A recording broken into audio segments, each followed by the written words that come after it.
अब हम potential find करने वाले सम्स सॉल्व कर लेते हैं। स्क्रीन पर आप प्रॉब्लम स्टेटमेंट देख रहे हैं। E is equal to -8xy ax -4x² ay plus az volts per meter. Find the work done in carrying a 1 coulomb charge from A 185 to B of 2186 along the path y equal to 3x plus 2 and z equal to x plus 4. अब यहाँ पर हमसे बोला गया work done find करने को और move करना है 1 कूलम चार्ज को A पॉइंट से B पॉइंट की तरफ। मतलब अल्टीमेटली हमें यहाँ पर पोटेंशियल ही निकालना है, डायरेक्टली ना बोलकर थोड़ा सा घुमा के बताया गया है। अब चलिए देखते हैं कैसे प्रॉब्लम को सॉल्व करना है। Potential is equal to minus integration of E dot dl ही होता है। तो ई का एक्सप्रेशन जो है वो हमें दिया हुआ है।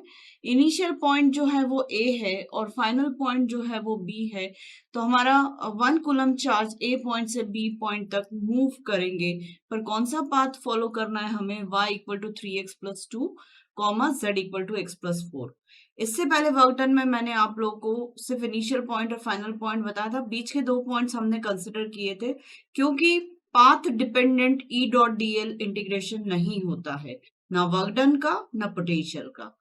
तो अब मैं अगर VBA मतलब potential difference of B minus potential difference of A मतलब VBA फाइंड आउट करना चाहते, तो minus integration A point two B point E dot DL हमें परफॉर्म करना पड़ेगा।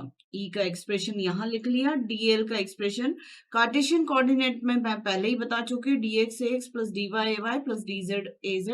तो इन दोनों वेक्टर्स का डॉट प्रोडक्ट लिया जाएगा और ये सिर्फ अभी E dot DL find out कर रही हूँ, इंटीग्रेशन नहीं कर रहे हम। तो जब हम इन दोनों वेक्टर्स का डॉट प्रोडक्ट लेंगे तो ax से x कोएफिशिएंट का मल्टीप्लिकेशन होगा, ay कोएफिशिएंट का मल्टीप्लिकेशन होगा और az कोएफिशिएंट्स का मल्टीप्लिकेशन होगा। तो यहाँ पर मुझे -8xy dx मिल जाएगा, यहाँ पर मुझे -4x² dy मिलेगा और az की जगह az मतलब थर्ड टर्म के az डॉट az से मुझे dz मिल जाएगा।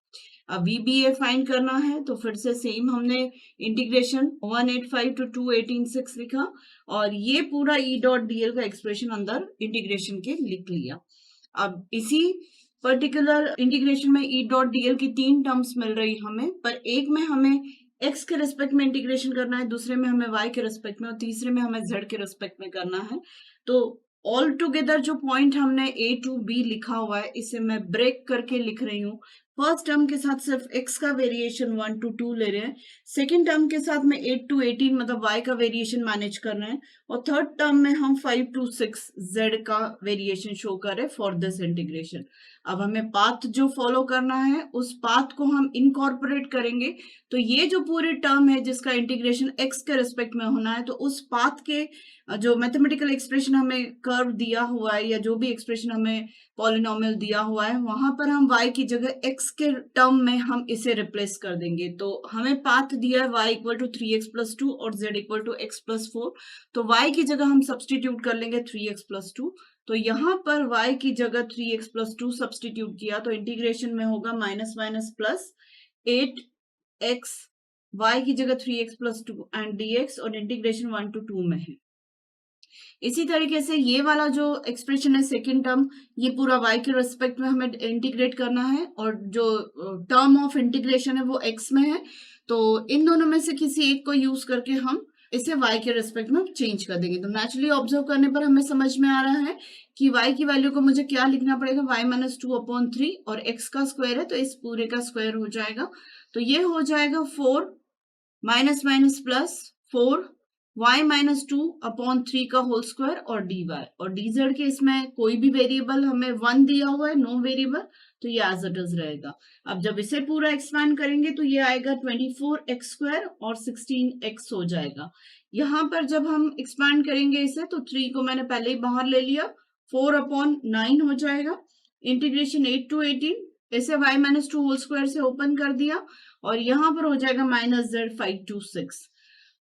जब हम इसे ओपन कर चुके हैं, इसका इंटीग्रेशन करते हैं तो हर टर्म को हम इंटीग्रेट करते चलेंगे तो x² x³ हो जाएगा, x जो होगा x²/2 हो जाएगा और लिमिट हर इंटीग्रेशन के बाद 1 to 2 सब्सटीट्यूट करेंगे और यहाँ पर भी हमें 4/9 ब्रैकेट के बाहर ले लिया वाई स्क्वायर का इंटीग्रेशन वाई क्यूब अपॉन 3 है, 4 का इंटीग्रेशन जो होगा वो y हो जाएगा और -4y का इंटीग्रेशन वाई स्क्वायर अपॉन 2 होगा और सबके साथ 4/9 का मल्टीप्लिकेशन किया और साइंस का ध्यान रखा और यहाँ पर 6 - 5 होगा तो ये 1 हो जाएगा।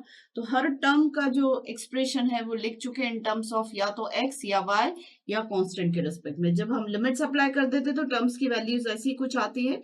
आप इसे सॉल्व करेंगे तो फाइनल आंसर पोटेंशियल VBA का निकल आएगा। तो ये कंप्लीट सॉल्यूशन है पोटेंशियल फाइंड आउट करने का।